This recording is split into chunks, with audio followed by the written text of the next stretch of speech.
मेरे प्रिय बच्चों, आप सबका मेरे चैनल पर स्वागत और अभिनंदन है, क्योंकि आपकी सफलता ही मेरा मिशन है और ज्ञान कोश एजुकेशन पर आपका अभिनंदन है।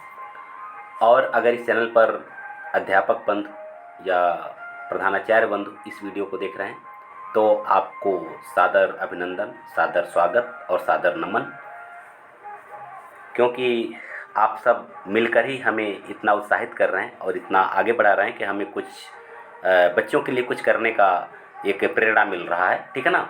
तो आज मैं कक्षा 10 का संस्कृत वाले भाग का अन्योक्ति विलास नामक जो पाठ है उसके अभ्यास प्रश्नों को लेकर के आया हूँ, क्योंकि इसके पहले जो मैं वीडियो बनाया हूँ, जो अभ्यास प्रश्न बनाया हूँ, वह टूल्स से बनाया गया है। तो उसमें आप बच्चों का कमेंट आ रहा है कि सर अक्षर स्पष्ट नहीं दिख रहा है, क्लियर नहीं हो पा रहा है। तो मैं सोचा हूँ क्यों ना फिर आपके लिए एक नए सिरे से PDF बना करके वीडियो अपलोड कर दिया जाए, जिससे आपको काफ़ी सुविधा रहेगी। और इसका PDF हमारे टेलीग्राम चैनल पर भी अब उपलब्ध रहेगा। ज्ञानकोश एजुकेशन पॉइंट ही टेलीग्राम चैनल का नाम है। इस वीडियो के डिस्क्रिप्शन में भी इसका लिंक है, आप वहाँ से उस चैनल से जा कर के आप PDF को प्राप्त कर सकते हैं और वीडियो का लिंक भी वहीं पर मिल जाएगा, आप वहाँ से वीडियो भी देख सकते हैं। ठीक है ना। चलिए, तो हम लोग देखते हैं अन्योक्ति विलासा का प्रश्नोत्तर। पहला प्रश्न क्या कह रहा है? कूपस्य क खेद। कूपस्य क खेद माने कूप का, कुएं का क्या दुख है? तो देखिए, कूपस्य कूप नितराम नीचा अस्ति अतः स दुखम अनुभवति। अथवा दूसरा प्रश्न है, कूप किमर्थम दुखम अनुभवति। इसका उत्तर हो जाएगा, फिर वही हो जाएगा, कूप नितराम नीचा अस्ति अतः स दुखम अनुभवति। कहने का तात्पर्य यह है कि इसका अगर अर्थ हम जाने, यानी अगर इसका हिंदी भी जानते चलें बढ़िया रहेगा। कुएं का क्या दुख है? तो कुआं अत्यंत नीचा है या नीच कह सकते हैं, है इसलिए वह बहुत दुखी है। ठीक है ना। तो इस तरह से इसका प्रश्न और उत्तर भी जानते चलिए और हिंदी में उसका अर्थ जानते चलिए। दूसरा प्रश्न है, नीर क्षीर विषय हंसस्य का विशेषता। नीर और क्षीर के विषय में, माने जल और दूध के विषय में हंस की क्या विशेषता है? तो इसका उत्तर क्या हो जाएगा? नीर क्षीर विषय नीर क्षीर विवेकम एवं हंसस्य विशेषता अस्ति। माने नीर क्षीर के माने जल और दूध के विषय में, जल और दूध का विवेक माने जल और दूध को अलग करना ही हंसस्य विशेषता अस्ति। हंस की क्या है? विशेषता है। मतलब ये कि हंस का एक विशेषता है कि अगर दूध और जल एक में दूध और जल अगर एक में मिले हुए हों तो वह उसको अलग अलग कर सकता है, यही उसकी विशेषता है। ठीक है। चलिए, अगला प्रश्न हम देखते हैं। कवि कोकिलाम किम कथयति। कवि कोकिलाम किम कथयति। कवि कोकिला से यानी कोयल से क्या कहता है? तो क्या कहता है? कवि कोकिलम कथयति यत वसंत कालम यावत को अपि रसालः न समुल्लसति तावत करील बिटपेषु एवं संतोषम कर्तव्यम। तो कवि कोयल से क्या कहता है? कवि कोयल से कहता है कि हे कोयल, कोयलम कथयत माने कोयल से कहता है कि क्या कहता है? वसंत कालम यावत, वसंत काल तक, को अपि रसालः माने वसंत काल आने पर जब तक कोई रसाल, कोई आम का पेड़, सम उल्लसति माने सम उल्लसति का तात्पर्य होता है कि अपने मंजरी से लद नहीं जाता है, मंजरी उसमें आ नहीं जाती है, तावत तब तक, करील बिटपेषु करील के पेड़ पर संतोषम कर्तव्यम संतोष करो। माने जब अवसर आने का इंतजार करो, यही उसका आशय है। अगला प्रश्न देखिए, अगला प्रश्न क्या कह रहा है? अगला प्रश्न है कि कवि चातकम किम उपदिशति। कवि चातक को क्या उपदेश देता है? तो कवि चातक क्या उपदेश देता है? कवि चातकम उपदिशति यत स सर्वेषां पुरतः दीनः वचः न ब्रूयात्।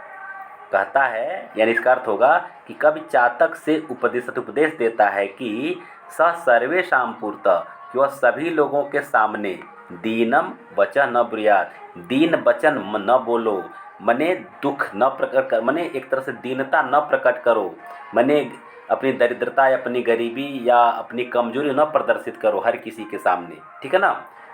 अगला प्रश्न है, अगला प्रश्न क्या कह रहा है, एकमेव मुख्य दुखम गुंजया सह तोलनम इति कह चिंतयति। माने एक ही मुख्य दुख है कि गुंजा से तौला जाता है, यह किसकी चिंता है। माने गुंजा से उसको तौला जाता है, वही इसका मुख्य चिंता है। तो यह चिंता किसका है, इसका उत्तर देखिए। उत्तर कह रहा है एकमेव मुख्य दुखम गुंजया सह तोलनम इति सुवर्णः चिंतयति। एक ही मुख्य दुख है कि गुंजा से तौला जाता है, यह सुवर्ण माने सोने का, माने सोना सोचता है, माने सोने का दुख है। सोना यह सोचता है कि हम इतने धनवान या यूँ कहा जाए कि इतने महंगे हैं, फिर भी हमको एक तुच्छ वस्तु से यानी कि गुंजा से तौला जाता है। गुंजा आप जानते होंगे, एक लाल रंग का छोटा सा एक जंगली फल होता है, उसके ऊपर जहाँ फल लटकता है वहाँ काला काला होता है, और उसको एक रत्ती भी बोलते हैं, ठीक है ना। जो स्वर्णकार की दुकान पर आप जाए तो एक रत्ती उसका तौल होता है, तो उसको कहते हैं गुंजा। वही बात यहाँ बताई जा रही है।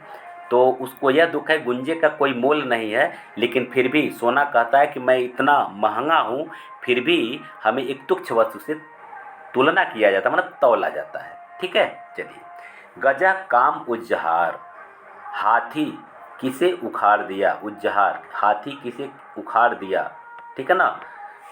तो गजा नलिनीम उज्जहार, गज माने हाथी किसको उखाड़ दिया, नलिनी को यानी कमलिनी को क्या कर दिया, उजाड़ दिया या उखाड़ दिया। अगला प्रश्न, सुवर्ण से किम मुख्य दुखम अस्ति। सुवर्ण से किम मुख्य दुखम अस्ति, सोने का मुख्य दुख क्या है। तो देखिए फिर वही बात हो गया, जनाः सुवर्ण से गुंजनम गुंजया तोलयन्ति इति सुवर्ण से मुख्य दुखम अस्ति।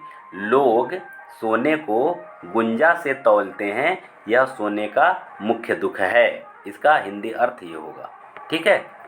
8वां देखिए, कवि हंसम किम बोधयति। कवि हंसम किम बोधयति, कवि हंस को क्या बोध कराता है, क्या बताता है। तो कवि हंसम नीर क्षीर विभागे आलस्यम न कर्तुम बोधयति। माने हंस नीर से कवि हंस से कहता है कि नीर क्षीर विभागे, नीर क्षीर के विवेचन में आलस्य न कर्तुम, आलस्य न करो, इसी बात का बोध कराता, इसी बात का ज्ञान कराता है या याद दिलाता है। 9वां प्रश्न क्या कह रहा है, 9वां प्रश्न कह रहा है कोशगता भ्रमर द्विरेफे, यानी इसका एक नाम द्विरेफ भी है। तो कोशगता भ्रमर द्विरेफ किम अचिंत्यत, मने कमलिनी मैंने कमल के पंखुड़ियों में बंद भंवरा, किम अचिंत्यत क्या सोचता है।